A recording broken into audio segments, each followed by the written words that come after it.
Welcome back to the Cow's channel, everybody, for your weekly news here on A Cow's Opinion. What is A Cow's Opinion? It is where I, the Cow, will go through the internet and find the best gaming news, information, and possibly, spoilers, and go through them for the week. But remember that everything is A Cow's Opinion. It does not matter. It is a moo point.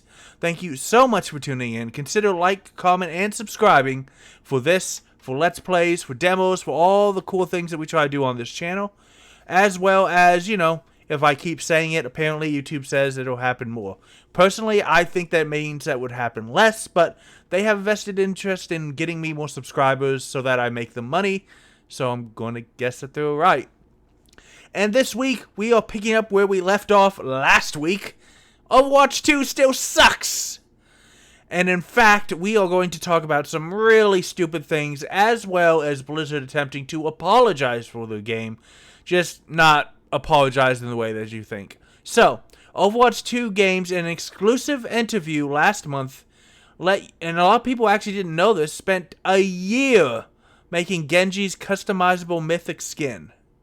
Now, the skin looks pretty damn epic, but that spent a year? No wonder this game is in trouble.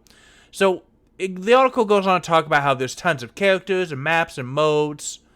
It says a bevy of new characters, maps, and modes. It's not like a lot.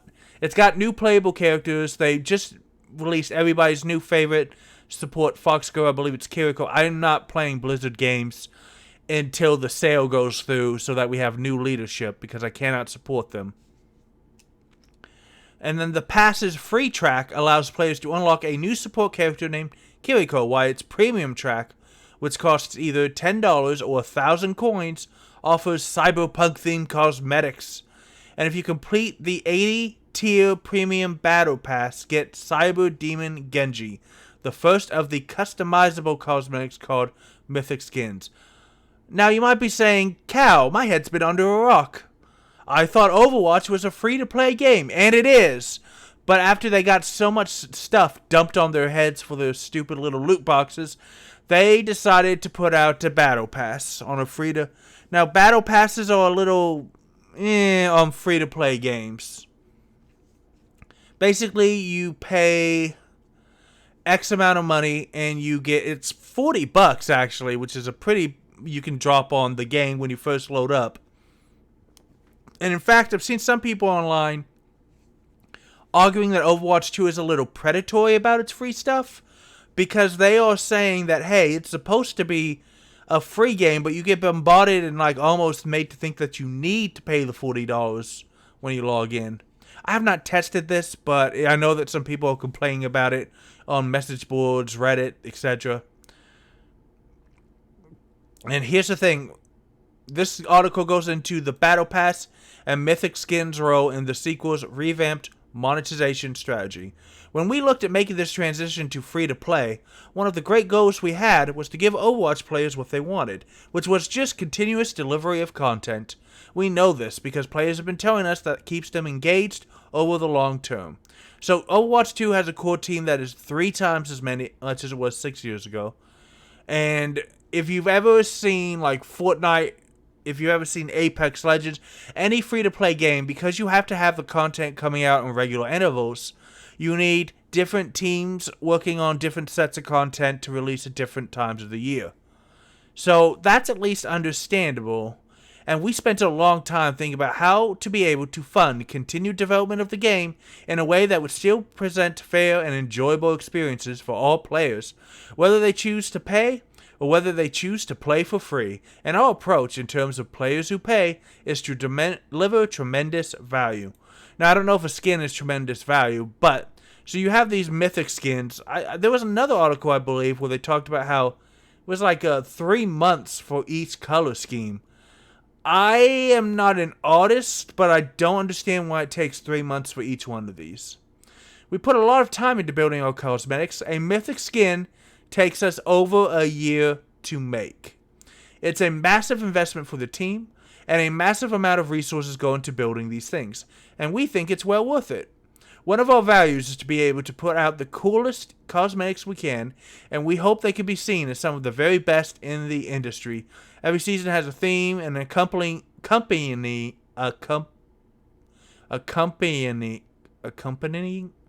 comes with a mythic skin feature. My brain no longer work this late. Featuring multiple layers that players customize to their liking. I guess it's because you can like do the different colors. I think that these are all like swappable. I'm not sure. Putting the mythic skin in the battle pass felt like the right decision. Even if candidly, I think we'd make more money selling it directly in the shop. But we really wanted it to be the centerpiece of our battle pass system. We're going to go into why that's a load of bull later. The guiding principle behind Mythics was asking the art team to outdo themselves and make something even cooler than legendary skins. In some of our media assets, you can see the Dragon Blade animation, which I think is the single coolest thing we've done with the skin. So there's 2 Dragon Blade variants, there's 3 helmets, there's 3 tattoo patterns, multiple color schemes, and there's an option to randomize the layers for decision of us. Folks, I always like it when you can just random stuff. After unlocking the skin, all customization options are available, so they won't have to complete challenges or spend additional time playing the game to fully enjoy the reward for Tier 80. Tier 80! But players who were hoping Overwatch 2 would mirror Halo Infinite's no expiration battle pass will be disappointed. Here's where you can smell the bull. One of the pieces of player feedback I've seen since Mythic skins were first announced is people feeling like are more special if there's an aspect of earning them. So I think the ability to look back and say, I got Mythic Genji because I was playing in Season 1 and completed the Battle Pass will make it feel even more special. Who wants players to feel really good about investing money into the game. Load of BS. There is absolutely no reason why. This is just to keep you logging in X amount of hours per Y amount of days within the terms of the first Battle Pass. There is no reason why they can't just take your money later and then let you work through the tier on your own. This is all about them saying, we want to have all of your time so you're not playing competitive games, and we're going to just daily and weekly challenges on enough. We're going to make you go through these 80 tiers in a limited amount of time, or else you don't get the mythic skin at the end of the rainbow. So another thing is about Kiriko, Overwatch's 2 new support character. And no, it's not the article on her. The issue is that you can unlock her or for free to play, or if you get I believe if you buy the battle pass. Let me click on this real quick because I'm pretty sure. Yeah, free for all Overwatch players, or you can earn her by reaching tier 55 on the Battle Pass's free track. Okay, so you have to play to earn her. Of course, you will instantly unlock the character alongside newcomers Sojourn and Jungle Queen. That's what I thought. So you have 3 options. You can either just pay for the Battle Pass and you get the 3 new characters. You can just do the free track, but you have to get to tier 55. Or you can unlock her with, I think, coins.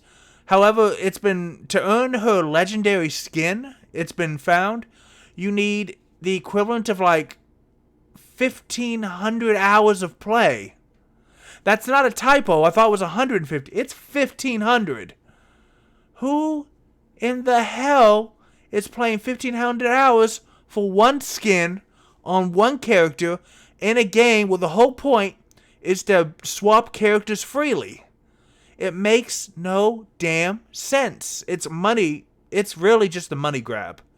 And as well as, like you saw, you can unlock the characters for free, or you can just pay for the battle pass, which is, hey guys, it's fine. We're at Blizzard, and we know this is still okay. Is it though? Because Kiriko or Sojourn or the other new character, maybe they're the hard counter for the person on the other team who's whipping your rear. And if you don't have access to them, you can't hard counter in a game designed to freely allow you to counter each other constantly. So honestly, I think this is a load of not safe for work words that we don't use on the Couch channel very much unless we're playing a scary game. But yeah, I think this is stupid. Speaking of Blizzard, Overwatch 2, and stupid, Blizzard had to apologize for the really terrible... Patricia, I like you. The cursed part of the Captain Reaper legendary skin feels kind of ironic, but hey, free stuff. Patricia, you get me. So, here's what happened with Overwatch 2. We're going to just skim this article a little, but basically, the Blizzard needed to take, I believe it's Torbjorn and Bastion. Yes. They were the ones that Blizzard says, I believe, that they had to take down for a bit of time because they needed to be rebalanced. The problem is, for a lot of characters, they didn't just take down 2 characters. They took down a dozen or more, and it was random, and different people couldn't access characters that they'd already unlocked, already paid for cosmetics for, and it was really, really terrible. It was so terrible that angry fans started demanding that Blizzard make it right by rewarding them for their wasted time. And Blizzard acknowledged just a couple days later that the developer knew the launch period for the hero shooter was frustrating, and Blizzard is giving out free goodies on top of that.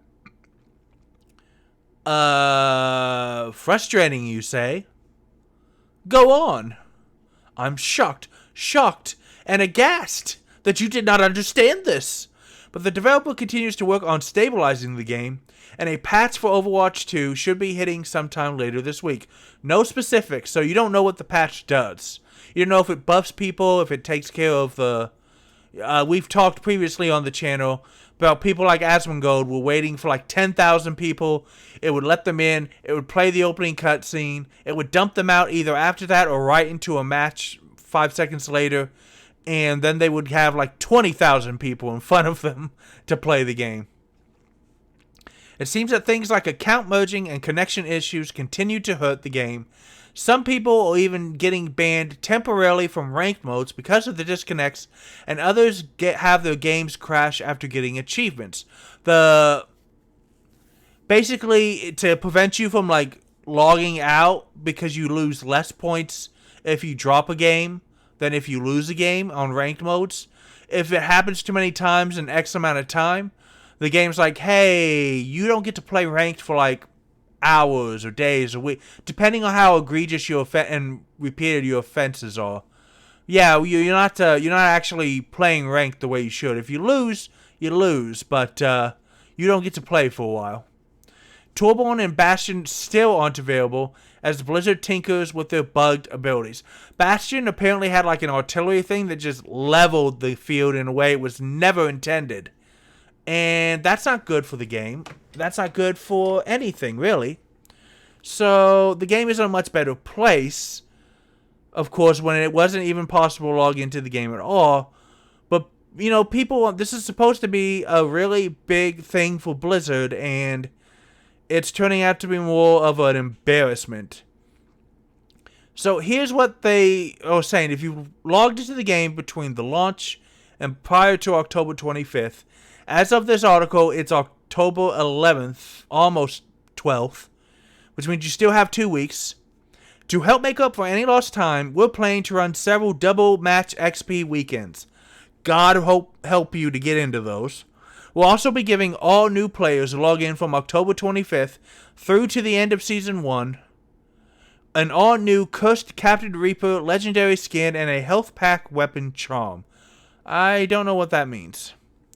These items will become part of your collection from the first time you log in during that window. So if you log in and get bombarded with gifts, that's why. Tough to anyone who doesn't play Reaper. Hopefully nothing unfortunate happens again. Patricia gets us. Look, live service games are hard, as Patricia goes on to say this. And nobody expects you to be 1,000% on point. Because that's just not how, unfortunately, live games and launches are. It's just not. But the fact that they're having this many difficulties, the fact that the game is still this... But I don't understand why they release big games like this in these buggy states sometimes. It makes no sense. I don't know. Is Blizzard still going to be newsfeed on the Cows channel? almost absolutely positively. But we will continue to cover it, looking at it, and praying to God that, eventually Blizzard comes back to the awesome game company that we all know and love. In the meantime, several Blizzard alumni have been forming their own studios, like that one really cool cutscene that was going to be like demons versus tech people. And how about the fact that the guy in front of Hearthstone, Ben Brode, and his company Second Dinner are about to release Marvel Snap, which is playable on my PC and may actually be a really fun thing to do. So yeah, maybe we'll play that for the channel because we like Ben Brode on this channel. He got me to put in a lot of money into Hearthstone. I don't know if I should be happy or angry about that, but that is it for this story. Let's move on to the next one. Hey everybody, it's the Cow here, and oh, I'm sorry, did you think that the flaming pile of garbage that keeps exploding time after time that was Activision Blizzard is done? Oh, no, no, no, no, no, sir, or madam, as you are. We have even more flaming piles of exploding garbage, and the stink sucks. But we've been looking at Activision Blizzard a lot, and as a huge fan of their work, I've been trying to support the people who have left Activision Blizzard, forming their own studios. There's some really cool ones, including Second Dinner's Marvel Snap, that I really do want to try soon. And thank you to Mr. Ben Brode and all the wonderful people on that team for letting you play on PC, too. Because you know what? Some people don't want to play on the phone. Screw you!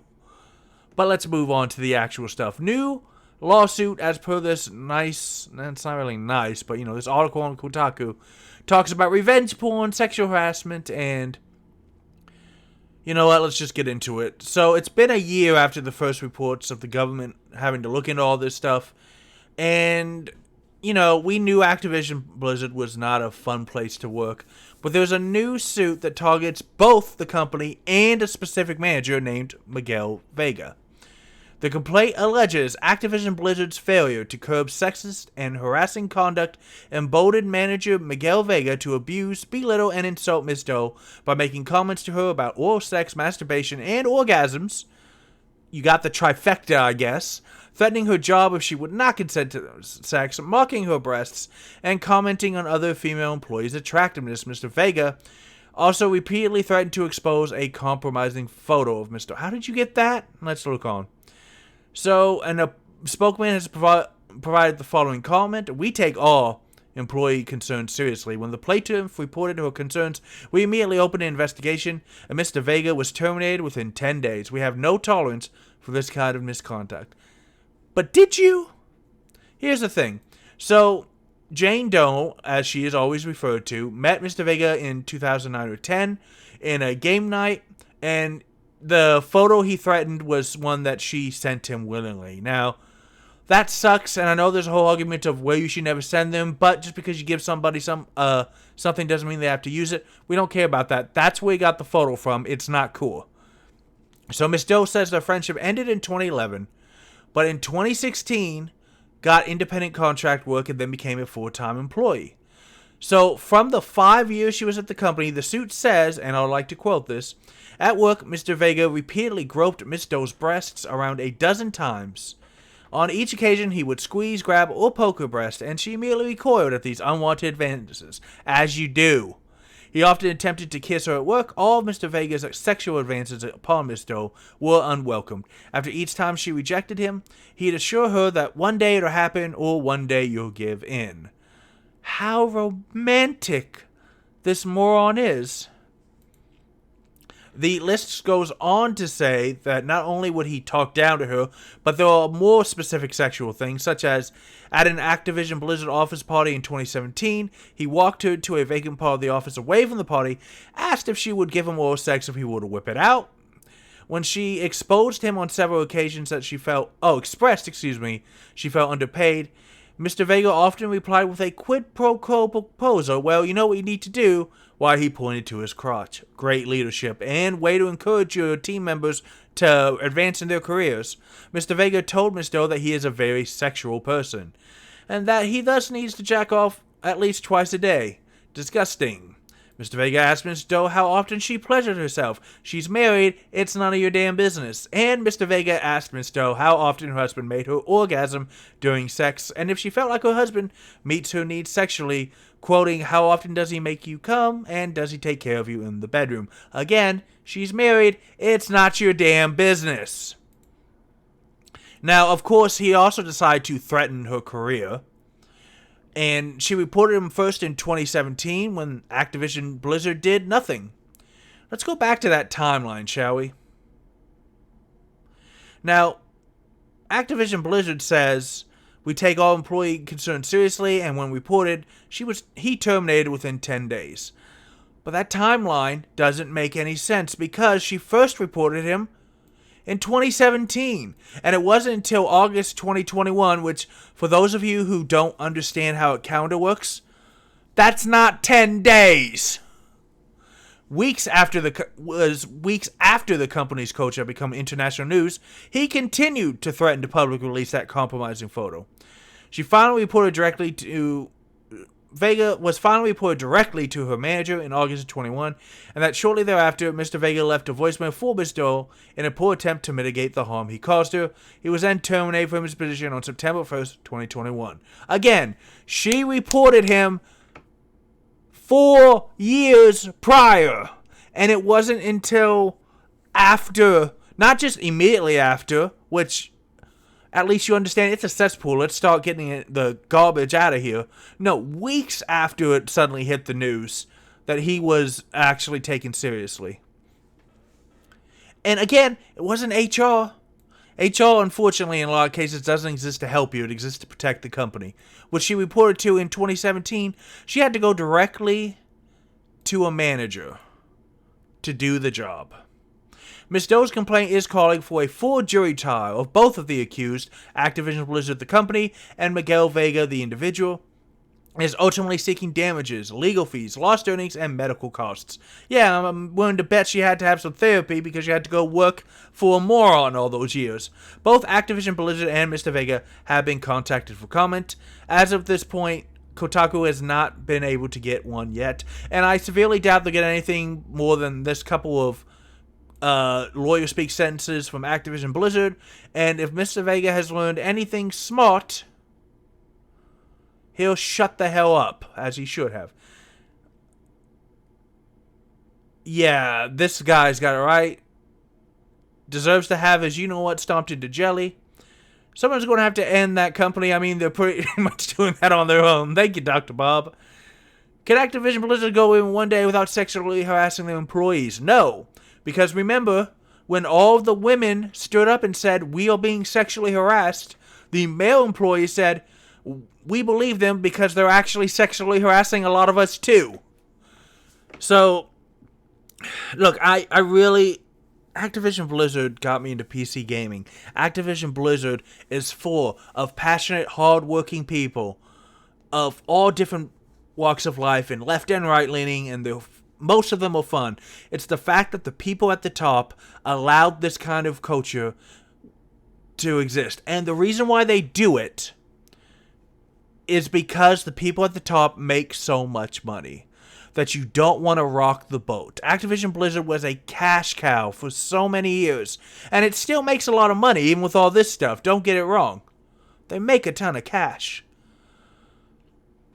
So it's easy, unfortunately, for the lawyers and the accountants and the bean counters and the MBAs at the top to say, well, I know Mr. So-and-so or Miss such-and-such is a terrible person.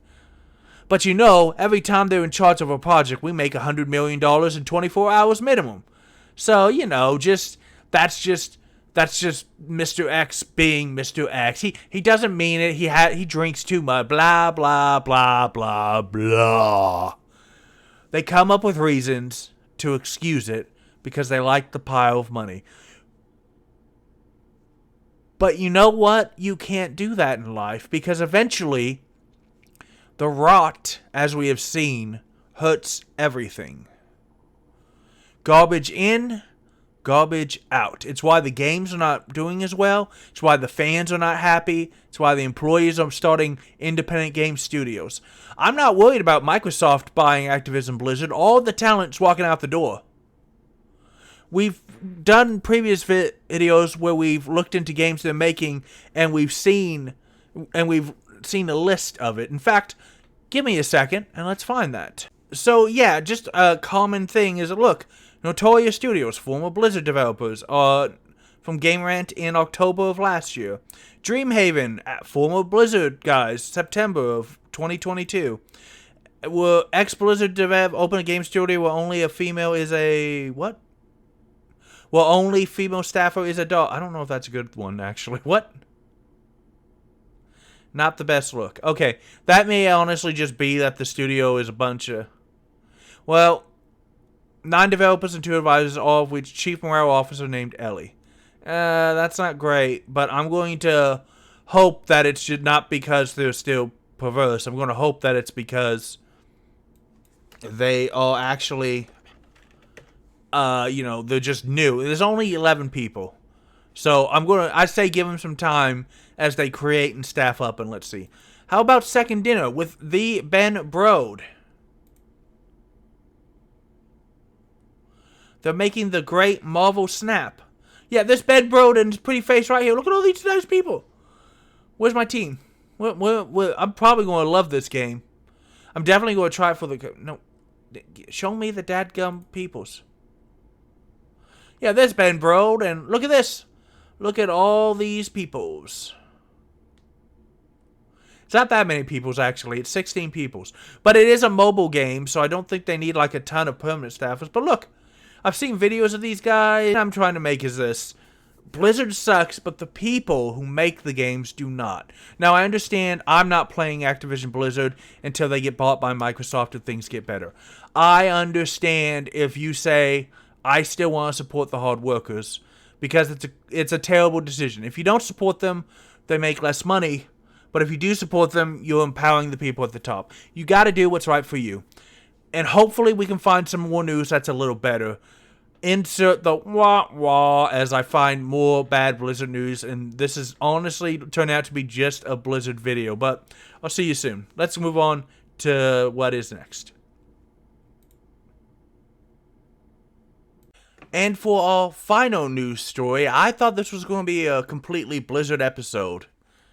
But we have something from... I'm using Patricia Hernandez through Kotaku for this. It is something that I did not think was going to happen. So, Bayonetta's original voice actress is asking people to boycott the third game. So, for those of you who... It's not a game series I've ever played before, but a lot of people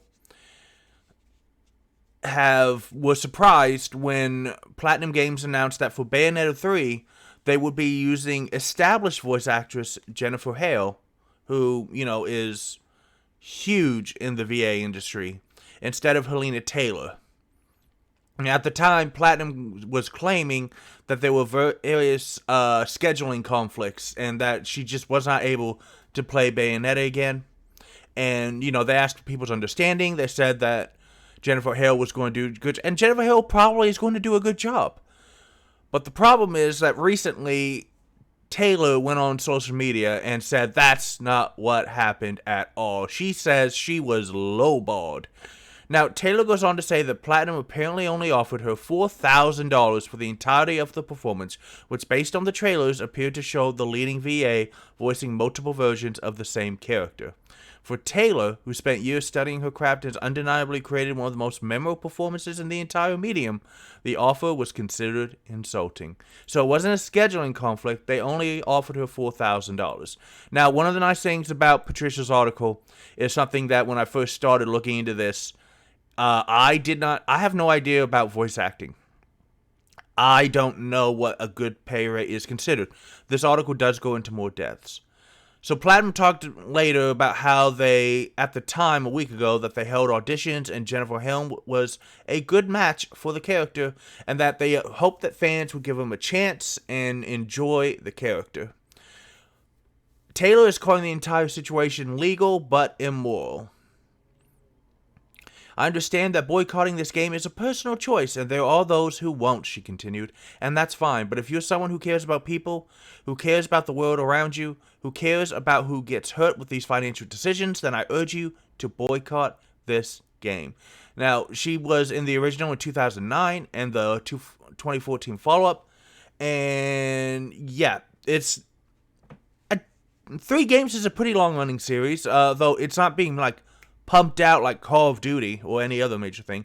If you're interested, Helena has her Twitter, and you should be able to easily find it. She posted, like, a lot of videos in a long talk. So this is likely partially in reference to a wider movement within voice acting right now that has seen major roles get replaced as the performers vie for better pay via unions. This is not something we've talked about on the channel, but as a huge anime fan, I know that after Crunchyroll and Funimation merged and it's really weird because Funimation bought Crunchyroll, but it looks like they're going to use the Crunchyroll name website, which is kind of weird. Usually the company that buys the other one keeps the name, or they use a combination of the name, but whatever. A lot of voice actors are complaining that the new company is focusing mostly on the Dallas, Texas area and the North Texas area, which kind of makes sense because, again, Funimation is the main company, and they actually have like new big offices, if I remember correctly, with lots of voice acting, and they're trying to get away from the off-site voice acting that was made necessary by the pandemic. But Crunchyroll was based on the West Coast, which means it had its own community of voice actors who were doing anime. And while Funimation does have studios on the West Coast, they are focusing a little bit more currently on the West Coast. And a lot of people, voice actors also, like, moved away. Remote work was like 2.5 years. So it's a really big thing now as voice actors continue to try to do things. The Super Mario movie came out. Chris Pratt is voicing Mario. Now, the voice was kind of but like I don't think it was a massive fail like some people were saying. But people were asking, why can't the guy who voices Mario in the Nintendo games be doing the voice? Jack Black, by the way, fantastic as Bowser. Although, with the Mario movie, I'm not as shocked. The actor who plays Mario in the Nintendo games, I believe, is a lot older and has said that he probably can't do, like, long... Mario doesn't really talk, and he go, wah, and yahoo! He does those kind of things, but he doesn't really... he said he may not be able to even do long voice acting, but that's just... There's a very big picture now as we're coming out of the worldwide phenomenon. I already said pandemic. YouTube will suppress this if they want to. That, people are starting to ask, what am I worth and how much should I be? Fat cats cream off the top and leave us the crumbs, before noting her inability to get a living wage from the industry has led her to suffer depression and anxiety. She actually wrote to the executive director on the game to plead her case, and he acknowledged her importance and how much it would mean to fans, but the offer still apparently ended up as $4,000. And she talked about being worried to be on the street. Really terrible things. Now, Nintendo has not immediately responded to a request for comments. And while Platinum Games itself hasn't made an official statement, Kamiya himself did appear on Twitter. Sad and deplorable about the attitude of untruth. That's all I can tell now.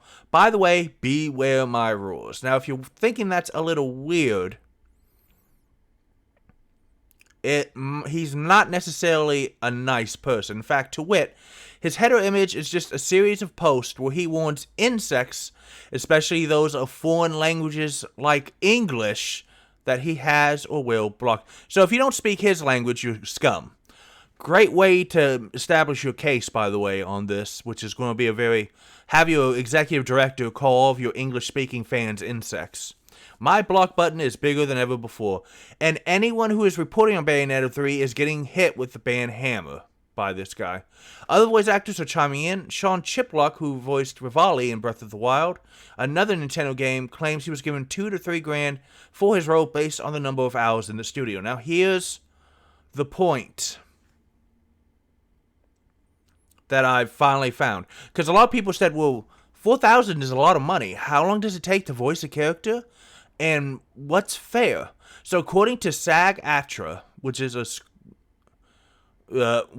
a industry standard union. The 2020, so 2 years ago, before all this inflation rate sheet, off-camera performers, which is what a voice actor is, in the union, can expect a minimum $451 an hour if you do one role, or $902 if you do up to 3.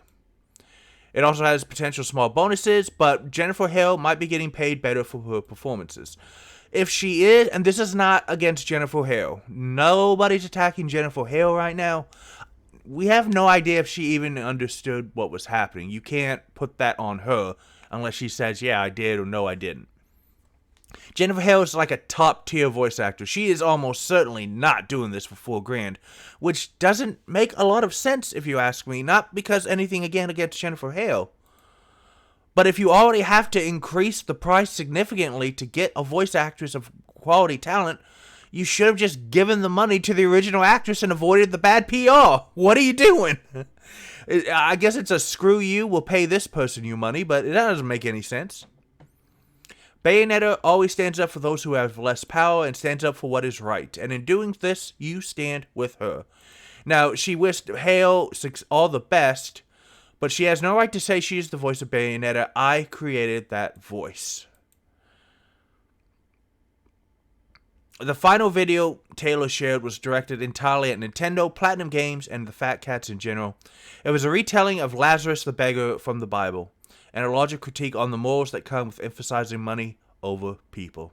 For those of you who don't know as I do, Lazarus was a beggar, and it talks about, he was shown pity when no one else, and love and compassion when those who should have did not. Is a nice, we're not going to get super religious on this. It's a nice basic story. So let's look at some comments.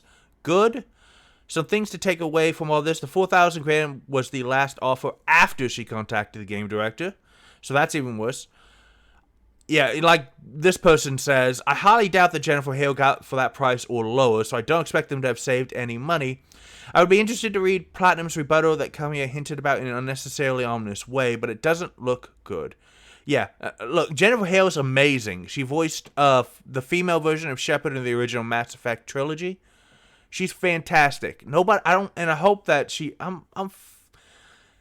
always been talked about with a lot of respect, so I hope that she had no idea any of this has happened. But there's no way she only got $4,000. She's union and extremely experienced. She could basically name her price. Now, apparently, this guy may not be a nice person. I'm not going to repeat that not safe for word. He's saying that Taylor is lying without any facts. This is Platinum lowballing the not safe for work out of Taylor, expecting to get away with it because she's union, and hoping she'd stay quiet like so many other VAs. Now, another person points out this isn't the first time Taylor caused a stink. Way back, she complained over being replaced in Hellsing Ultimate. I can't recall if it was because they replaced her or they replaced her because she raised some kind of stink. So yeah, this guy's an a-hole, but she's got a history as well. Can't wait for the Chodes to rush in defending billion-dollar corporations paying their talent poverty peanut wages. But that's the standard wage. Oh, that's not cool. Why you gotta assume that they're race? That says more about you than it does anybody else. Overwatch 2 sold like gangbusters despite everything. Of course, the gamers are going to defend them. Overwatch 2 is also free. It sucks, but it's hard to know if it was how successful it is. This person is decide never to work with them and walk away without stirring the pot. The problem is that I don't know. A lot of the thing about that kind of advice is that, and we'll stop reading the comments because we don't want to go too far down the rabbit hole. Problem with that is that this is something that a lot of voice actors are saying a lot of companies are doing. Now, I spoke about Funimation Crunchy earlier. I believe they actually gave raises to their talent, which is good. And then they have the other problem, which is they're trying to focus on people who can come in-house, which is good and bad. It's a really difficult conversation that we may have to keep an eye on here on the channel for a cow's opinion. But, as always, I am super interested to know your thoughts. Do you agree with Helena Taylor? Or do you think Bayonetta is bigger than her? What's your opinion on how much they must have paid Jennifer Hale? What do you think? Guys, I'm probably not playing Bayonetta 3 because I've never played any of them. But, This is not the kind of publicity that a family-friendly company like Nintendo wants to come out right before one of their few games that are definitely marketed at people teen and up come out. This is not what they wanted. And I don't feel like the game director helped him with his rules and also wanting insects of foreign languages such as English.